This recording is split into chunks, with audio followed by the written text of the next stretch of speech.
Hi, welcome back to Bridging the Gap. I'm Lisa Kirschenbauer, founder and president of Omega Wealth Management in Arlington, Virginia. And as always, I'm joined by my partner in crime here, Jared Jones, who's our director of investment and one of our lead advisors at Omega. How are you doing, Jared? Doing well. Excited to be back here. Yeah, it's good to get back into that rhythm and have a chance to talk with you about some interesting topics, and I think we've got a few of them that'll be of interest to our audience today. First one is because it's that time of the month. We've got a Fed meeting wrapping up tomorrow, and so we thought we'd talk a little bit about what the Federal Reserve might be thinking, what might happen with rates. You know, that's the ongoing I think debate of, are we going to need to raise rates? Is inflation coming back, et cetera? You've also got an interesting idea you want to share around NFTs, non-fungible tokens. We had that big headline in the last week or so, sale of an interesting piece of art, not art like we think about it sometimes. So we'll talk about that. And the last one is talking about the idea of stress testing, and not just stress testing a portfolio, but really stress testing your financial situation and what the wealthy do to protect themselves. So we'll talk a little bit about that as well. And, you know, as the title indicates, what we're trying to do here is to bring you different perspectives on money, markets, and life, and whether it's the lens of gender or generational considerations or political orientation. Hopefully, we're going to inform you, educate you, and entertain you in the process. And I think we've got a few interesting topics today. So, Jared, why don't you start by kicking us off and talking a little bit about what we're expecting from the Federal Reserve this week? Yeah, so we're in full disclosure, we're recording this on Tuesday, March 16th. The Fed is meeting, I believe, today and tomorrow, and the minutes will come out soon thereafter they wrap up their meetings. What we're expecting the Fed to say is, looking at the economic data that's come out over the past month, weeks, things are starting to look really strong. We've seen coronavirus go down. A lot of the jobless numbers that come out weekly and then monthly as well have started to really turn around to the point now where I think we're a little bit farther ahead of expectations than we were expecting to be at this time, looking back in December. So economy is going really well. Looking ahead at interest rates, we just wrote a piece on this a couple weeks ago in our new platforms newsletter, so keep an eye out for those. Look at our social media side of things to get up-to-date stories from places behind paywalls, but you won't have to pay for the articles. So we think that's really important and a great way to stay informed. And it's articles that we're sharing with our clients and general public that we think are interesting to stay on top of. One of them, we're also writing custom content on things like interest rates and why they matter. So the big thing that everybody's looking at with the Fed is, what are they going to do with interest rates? And the Fed has said, going back to the beginning of the pandemic, that they're going to keep interest rates very low. They're currently at 0%, 0 to 0.50% target rate, but it's 0% for all intents and purposes until employment, we get to full employment, or it was, or now it's not or anymore, or inflation picks up to a boiling point, and that becomes a problem. Janet Yellen has come out earlier this week talking about inflation, not thinking it's a concern at this point. There's more and more people agreeing with her at this point that, you know, when we have, and we talked about this on our last show, just because we have trillions of dollars in stimulus doesn't necessarily mean it's going to lead to inflation. A lot of factors play into inflation, and one of those important factors is employment. So what does full employment mean? I believe, I don't know if you know anything differently on this, Lisa, I believe the target employment for the Federal Reserve is about 4.1%. Yeah, we haven't been to 4.1% going really since the pandemic. I think we're at 6%, around 6% in that neighborhood on the official employment numbers. We talked last episode about what that really means, and it's probably a little bit higher than that if you include the people that have left the workforce. So we're heading into a point where the economy is getting its footing back, we'll put it that way. there's expectations now that we'll see GDP numbers in the 6% growth neighborhood, which is pretty high. We typically average around 3% historically over the past decade. So 6% is double that. And it's coming off of a low year last year, but things are moving a lot faster than we expected. That would lead you to believe that, interest rates might rise. And actually investors, if you look at futures markets, have started to say that we're going to see an interest rate tick up in 2022. Fed says, hold on, whoa, we're not going to do that. So it'll be interesting to see exactly what they say as far as interest rates now that the economy, and we're getting some positive information coming out. What are they saying about what's going to happen with interest rates? Well, I think the other thing to remind our viewers about is that the Federal Reserve only controls the short end of the bond market or the interest rate cycle. So, whereas the bond market and other investors can impact what a 30-year treasury is paying in yield. And in fact, that's what, to your point, that we're seeing is that investors believe that the economy is going to continue to pick up, and maybe we're going to see a little bit of inflation. And so we're seeing the 30-year treasury yields pop up. Now, just as a reminder to everybody, when the yield goes up, the price goes down. So if you were looking to buy bonds, this is not a bad time to be doing it. But on the short end, that's where the Federal Reserve has some control. I think the bottom line is what we continue to see. First of all, we have a very coordinated Federal Reserve and Treasury. They are working hand in hand together, Janet Yellen and Jerome Powell, to try to help the economy recover, to try to get us back, to your point, full employment, and then also to try to manage interest rates as best as they can. What they've said, though, is, hey, we think there may be a little bit of inflation as things heat up and we recover. We're okay with that. We think it'll be a temporary blip, not a 1970s kind of style inflation. And so we're willing to tolerate that to get us back to full employment, because what we know from prior to the pandemic, where we were at full employment, is that that's when we finally were seeing wider participation and more equity for people of color and for women in the employment spectrum. And so that's why they're willing to let rates go a little bit, because their really top goal is full equal employment. So I think it's going to be interesting, because in the meantime, of course, we know the market just freaks out about possible interest rate increases. Maybe you could just briefly, Jared, talk about why does the stock market get upset about interest rates going up? Yep. So traditionally, when it's a crazy time in the stock market, when you don't want to be in the stock market, you're going to go towards the bond side of things. And that when there's more demand for bonds, they don't have to pay as much because there's not a lot of other things in town to compete with it, right?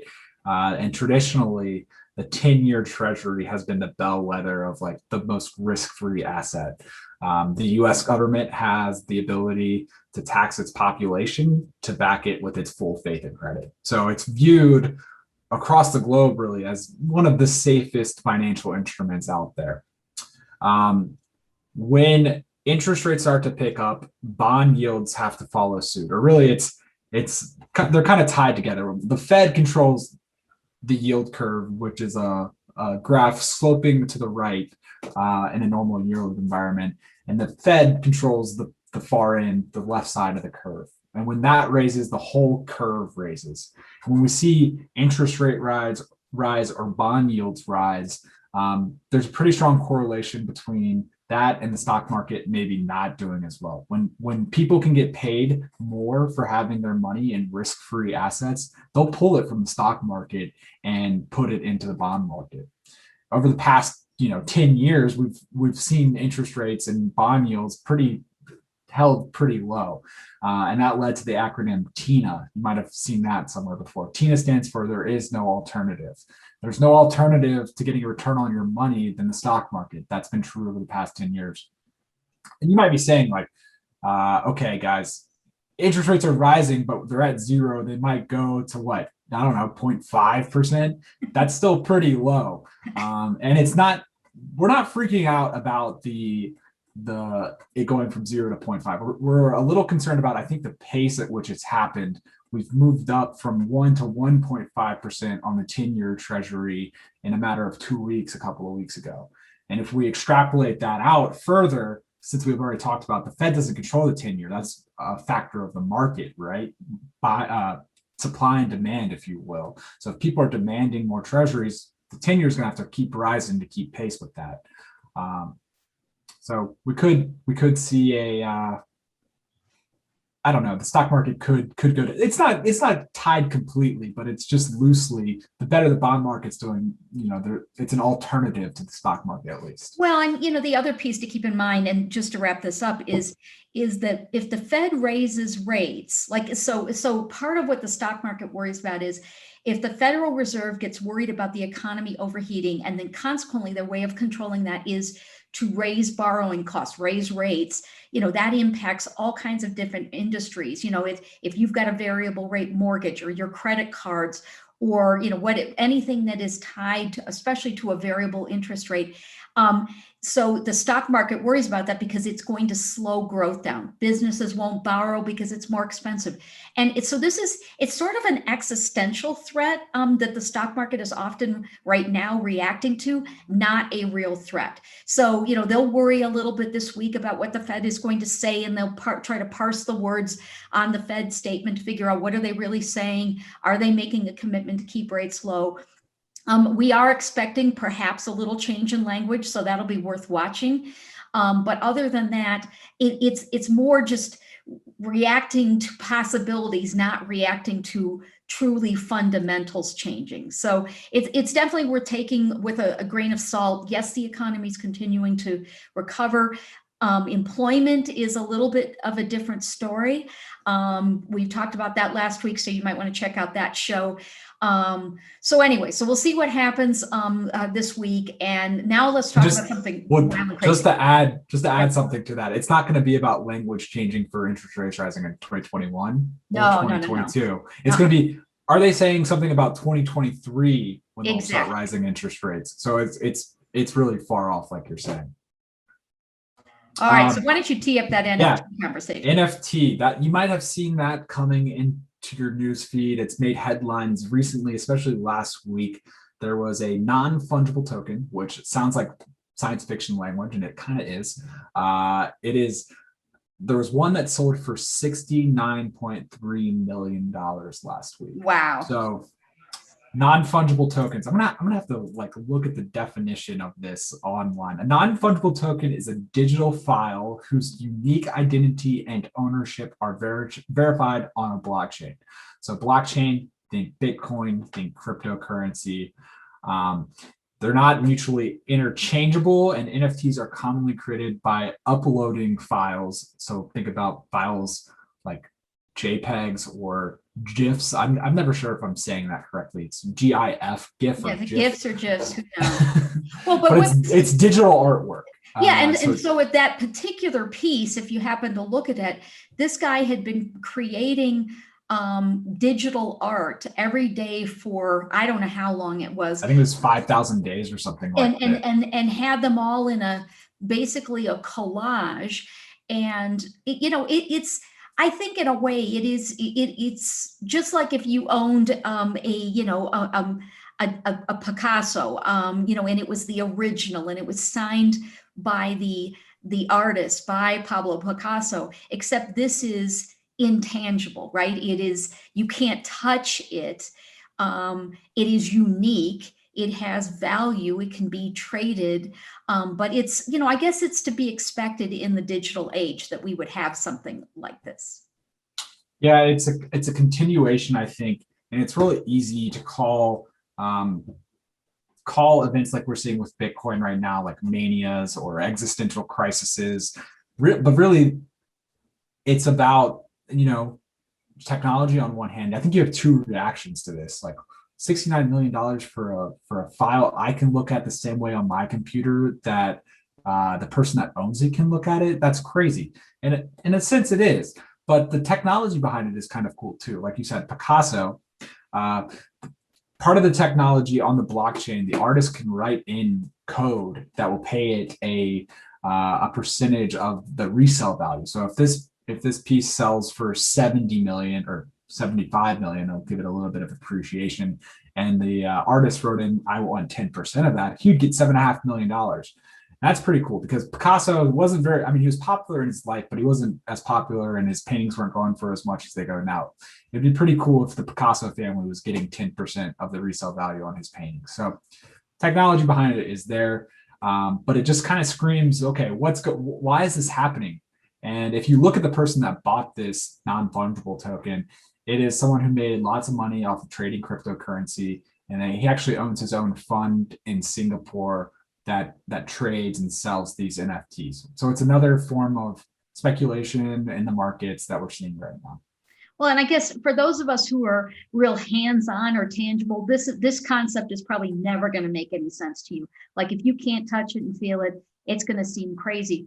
But as we move forward in the digital world, I think this is to be expected as a byproduct of blockchain and cryptocurrency, and less tangible assets. Yeah, I think the thing really behind it, it's nothing new. It's a collectible, right? It's one of one. It's like the Beanie Babies back in the 90s. If you remember the craze around people collecting Beanie Babies, that was when I was young, and I remember some of that. People would hold on to the very rare Beanie Babies, and it was just as eBay was getting started, and people would sell them for massive amounts. Collectibles, I don't think are anything new. No, this is just different, and it feels weird, and because it's just not how we think about art and how we think about assets. But it's coming, so I think it's worth talking about and keeping an eye on. Part of the next conversation that we're having is going to be around stress testing and looking at what wealthy couples can do. They might think they have enough saved up, but really it's not about money. It's about what else is going on that's stressful for clients in their lives. So Lisa, I don't know if you're if you can talk about that, but what are you reading about stress testing right now? Yeah, well, I think what you need to think about as for wealthy families, the question is not, hey, are we going to have enough money, right? That they have enough money, and in this for a wealthy family that could be 4 million, it could be 20 million, it could be 100 million. But what they're not worrying about is, hey, are we going to have enough money to retire? That doesn't mean, though, that you don't need to be thinking about what could go wrong. And I think one of the valuable exercises for a wealthy family or a wealthy individual is a kind of stress testing or a scenario testing where you think about, well, what if this happened? What if something happened to our NFT? If something happened to our house and it burned down? What if something happened to our art collection? What if one of us died or became disabled? Now, again, probably money, you're going to be in pretty good shape, but how are things titled? Are things set up to work in a variety of different circumstances, tax laws changing, natural disasters, et cetera? And so, even when you're wealthy, there are still considerations and there's still planning that needs to be done. And often it's hard to have that objective third-party view of your own situation, right? You're like, I'm in good shape, so what do I need to worry about? And I think one of the things that we've been doing more with some of our wealthier clients is getting them to relook at their property and casualty insurance, right? That's a huge issue. If you've got collectibles, a lot of times what we find with clients is that they are underinsured. They're underinsured for liability. They're underinsured on things like a wine collection, or maybe they have art or jewelry. And part of it is they don't want to bother to get it appraised, right? They don't want to bother with that. Well, the good news is there are blanket insurance policies to cover those things without you having to actually get an appraisal, but people don't know about that. And so just those kinds of considerations and doing some scenario testing on, here we are, there's a lot of talk about estate taxes changing, right? I mean, it's a wild card. We don't know, but we've got a new administration. We think something's going to change.